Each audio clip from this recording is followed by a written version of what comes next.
Hello and welcome to What I Read, the series of short reviews where I talk about the books that I read this weekend. We are talking about Kal El Fornia Love, the summer anthology from DC Comics, and we're going to cover two stories today.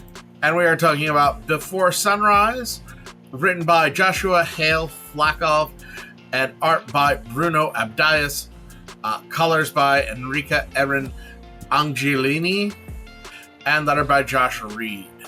And this is a pretty cute story. Ice is at an LA basketball game and trying to enjoy her, gets harassed by the dude next to her. And then, of course, it gets interrupted by terrorists.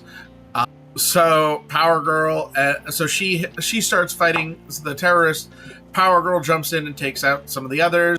And then they just kind of go around and they talk about, like, their lives. They tour LA by night and they talk about what it is like to be the only girl on the team or to be part of a pair, the isolation that they feel as heroes and as women heroes. It's a really enjoyable story, and I'm going to give it an A. Then we have Bizarro 2 in Against the Wind, written by James Reed with art by John McKell, colors by Ian Herring, and lettered by Lucas Catoni. And this is a silly one, but it has a good heart to it. Bizarro is saves a cat but endangers a bunch of people, and then is feeling down about himself because Guy Gardner chewed him out.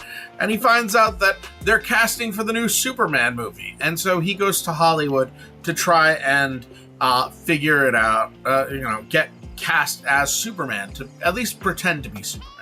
The writing here really gets Superman. It really gets why he is so loved and why Bizarro wants that same love. It gets Bizarro very well, but it's lacking some of his vocal eccentricities. He does the me-am parts of his speech, but he is a little too eloquent with his other stuff. He's lacking his backwards adjectives and all that. But thematically, it is a very solid comic. And, you can write out those eccentricities of his speech as just trying to be more clear with his dialogue and less annoying and obtrusive, because it is pretty obtrusive. So I'm going to give it an A-. I'm giving it the A because thematically it works. I'm giving it the minus just because of those little details that are missing.